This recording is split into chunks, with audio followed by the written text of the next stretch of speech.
You wake to smoke and straw and a bell that doesn't quite tell the time so much as remind the town it exists.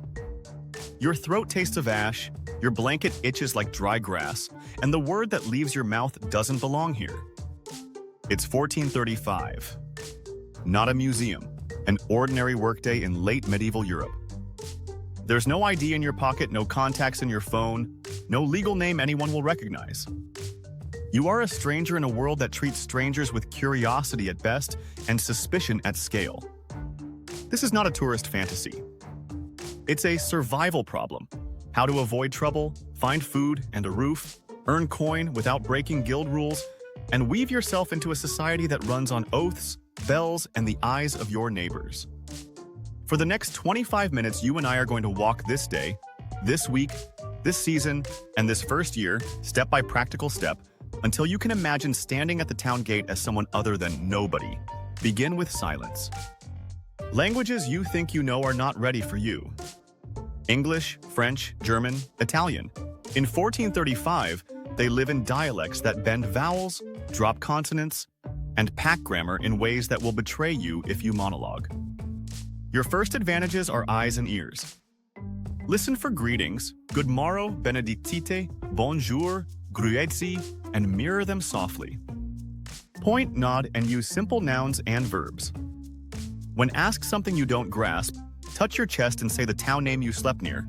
Learn it fast, from a market banner, a toll board, or a tavern sign, and then a trade that's hard to interrogate. Porter, laborer, servant, pilgrim. A pilgrim is a person with a destination and no paper, and the Middle Ages know what to do with pilgrims. You feed them a little, watch them a lot, and expect them to move on. If you need cover, carve or scavenge a token, a shell for Compostela, a key for Rome, a cross for Jerusalem, and thread it on twine. Your first danger is water and the food it touches. People drink weak beer, watered wine, or broth because boiling is safety. If you must drink from a bucket, you boil. If you cannot boil, you sip ale like a local. Bread, pottage, porridge, and cooked greens are your friends. Raw meat is not. In an alehouse, eat what is already steaming. In a market, buy what still remembers the garden or the sea. Wash your hands with hot water if anyone will let you. Lye soap is precious and rough, but worth its bite. The second danger is law. Towns do not run on rights. They run on belonging. You belong to a household, a parish, a master, a lane. Being unattached makes you a question, sometimes a criminal. The word vagrant lives in bylaws and in the grip of the watch. Your first task is to look like you are going somewhere that someone expects you to be. That means you need to be seen where honest people start the day. The parish church, the town well, the market cross, the hiring corner near the gate. Stand with men who stand for work. Do not tell stories about science, prophecy, or strange lands. Do not insult a saint, an oath, a lord, a guild, or the price of bread. Every one of those has an office with a stick. Clothing is a contract. Sumptuary laws say who can wear what by rank and wealth. Dress down.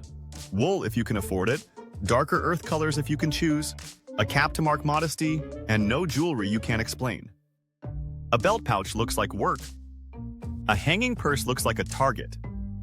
If someone asks who you serve, find a name you have heard shouted across a lane. I carry from Master Thomas's yard. I help at the Red Heart. And say it as if you mean it. You are not climbing a social ladder today. You are getting to sundown without needing to explain yourself twice. Now find a roof. The hierarchy runs like this. The church runs almonries, hospitals, and guest rooms for the poor and sick. They are simple, disciplined, sometimes lice-ridden, and safer than the road. Approach the porter at a monastery before dusk. Bow your head, ask for the guest house, and offer to fetch water, split wood, or sweep.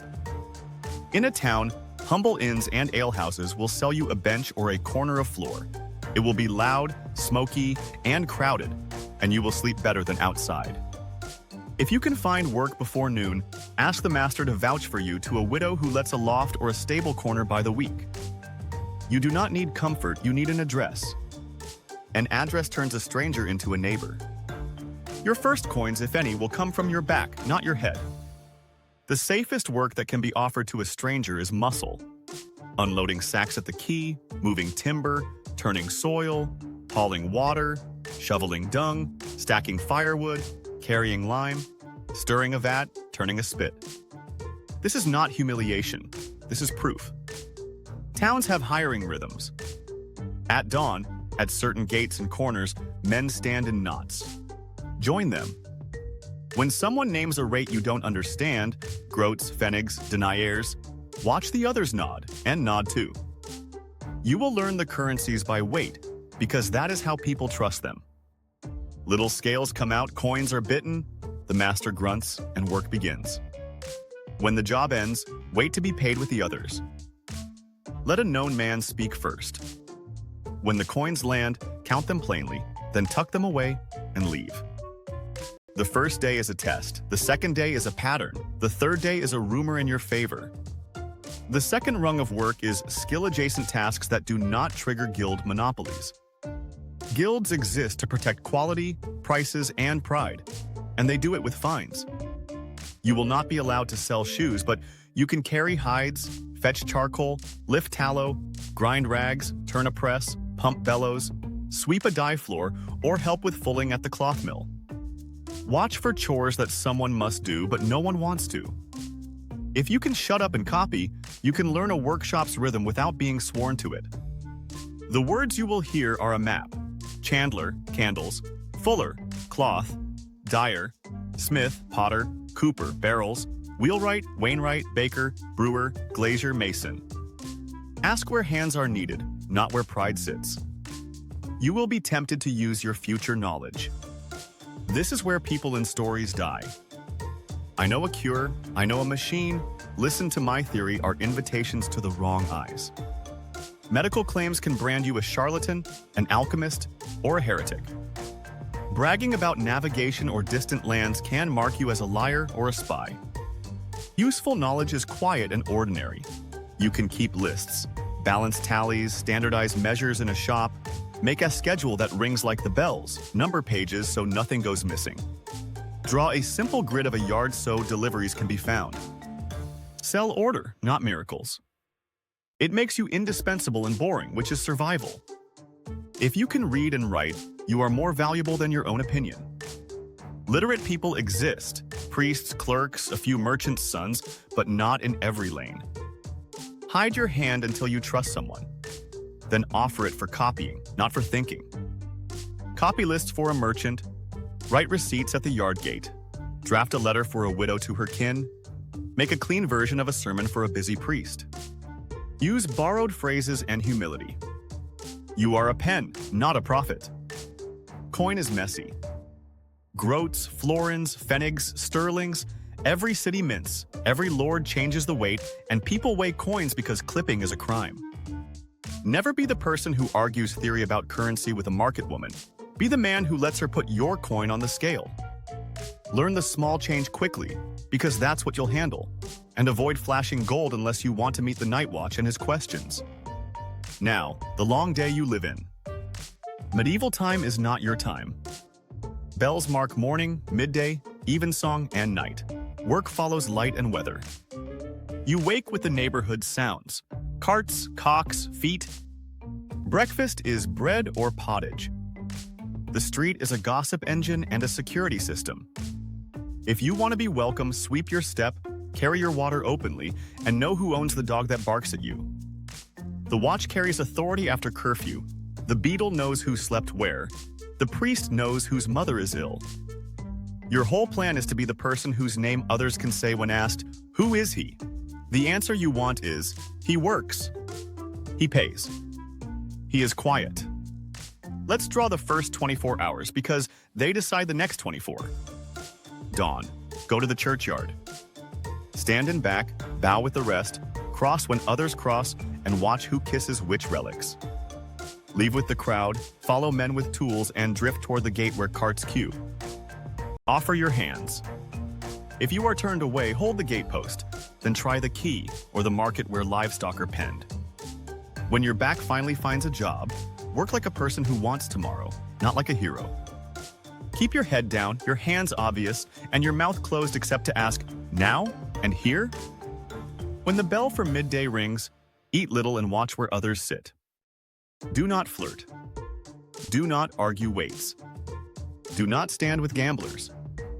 When work ends and payment comes, do not count so slowly that someone thinks you doubt him, and do not leave so fast that someone thinks you fear him. With coin in your pouch, go to the alehouse early, not late.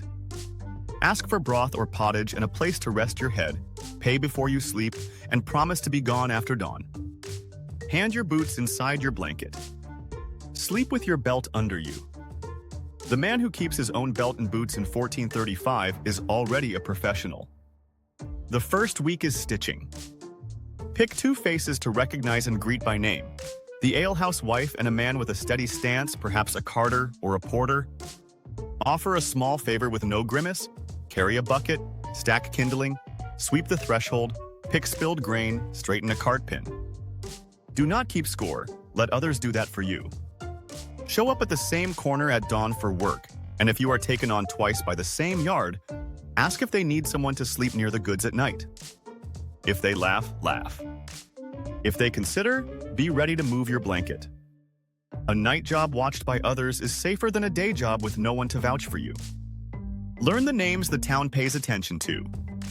Alderman, bailiff, reeve, ward beadle, sacristan, prior, guild deacons. Learn the market day. Learn the curfew bell and the one that rings the fire. Women's choices and risks are different. A woman alone in 1435 needs a household quickly. The fastest path to safety is service in a home, a stall partnership, work at an alehouse, a place in a convent's orbit, or attachment to a midwife, brewer, spinner, or laundress. Widows run shops and lend money. Married women sell at market.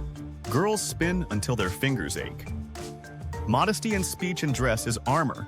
A cap and a downcast eye say, I know the rules.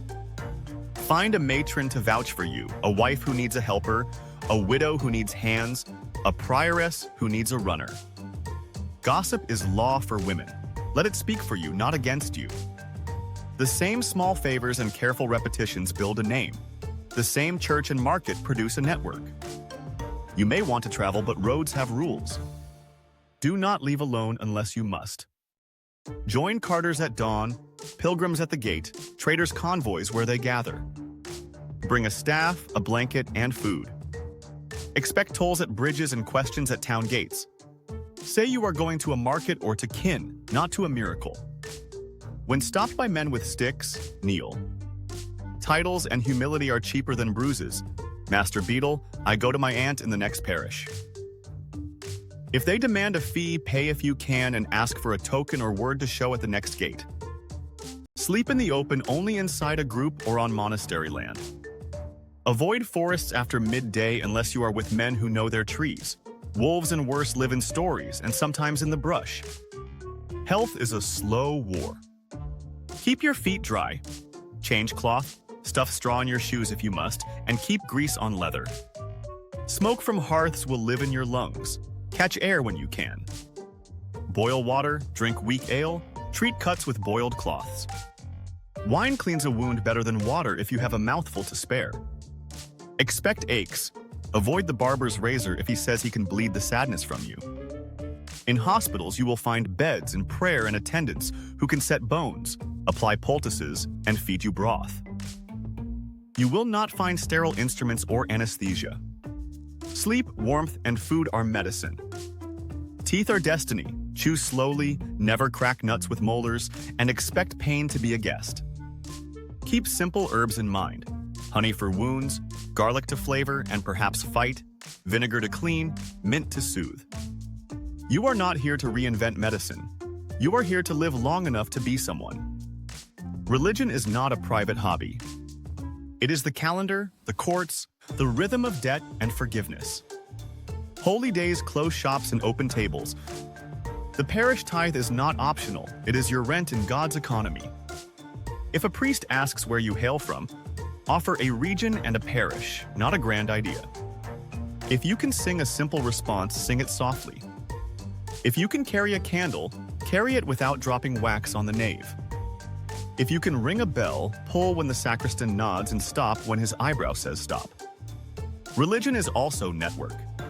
Confraternities, lay brotherhoods and sisterhoods keep candles lit and members fed when sick, buried when dead, and remembered at the altar. If you can join one, do. You are buying insurance in the coin of belonging.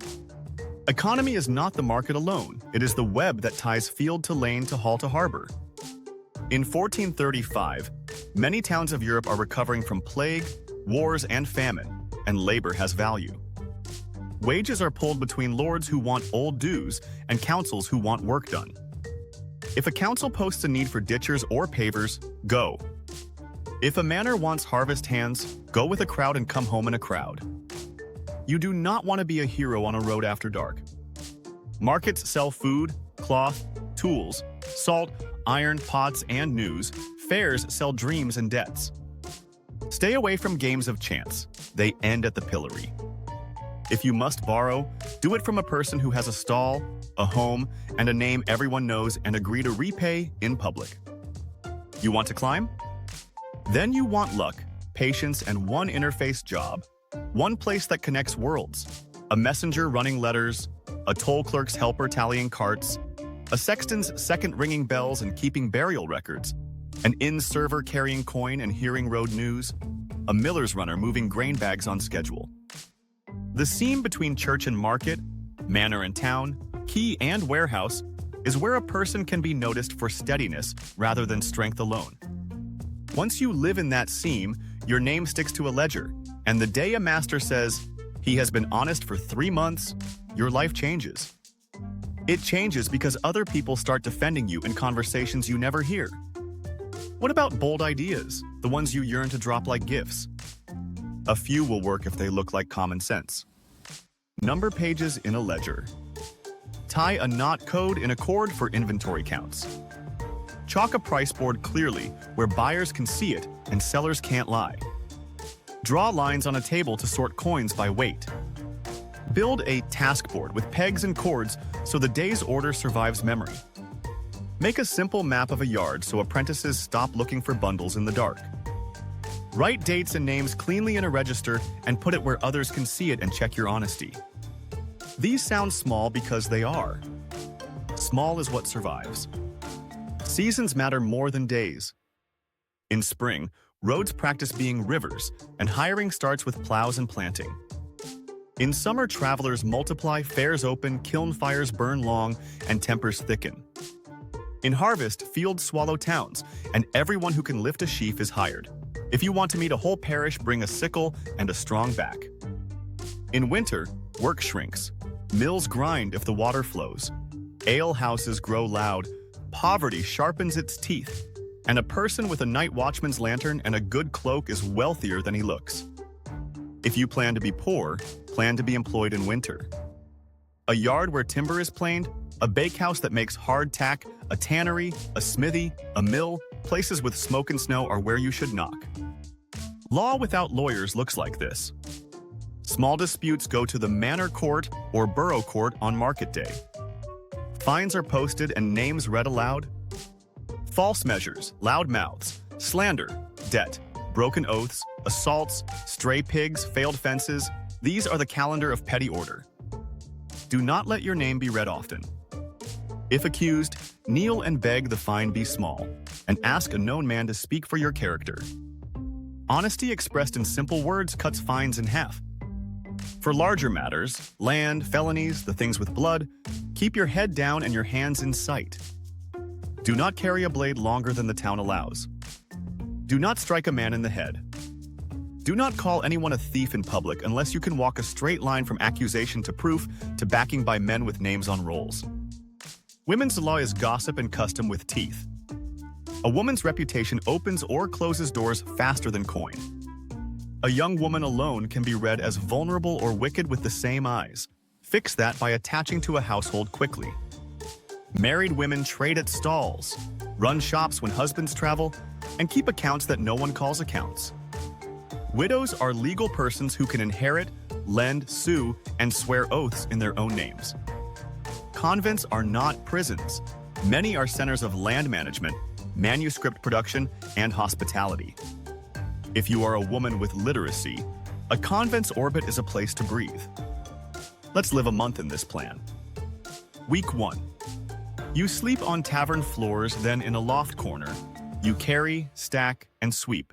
You are paid in small coins and thanks. You learn 3 bell times, 3 names, 3 lanes, and 2 saints' days when the market closes. You avoid the watch at night by being home before the bell. Week 2. Your hands find a rhythm in a yard that uses you twice. You begin to help a stallholder on market day by standing at his shoulder and marking prices or weights in chalk. You do not sell, you make it easier to see. Someone sees that you can draw a straight line. You carry a letter 2 towns over with a carter and bring back an answer with a seal unbroken. Week 3. The yard asks if you will mind a corner at night. You say yes and sleep with your belt under your back. You rescue a bundle from a puddle and someone notices. The alewife begins to keep a bowl for you by the hearth. Week 4. The stallholder asks if you can tally his bales. You say yes, and you do it in a way that anyone can check at a glance. He pays you coppers in a roll end. The beadle nods at you rather than through you. If a fire starts, you pass full buckets down a line fast enough to be invited to do so again. The town has not adopted you, but it has begun to assume you.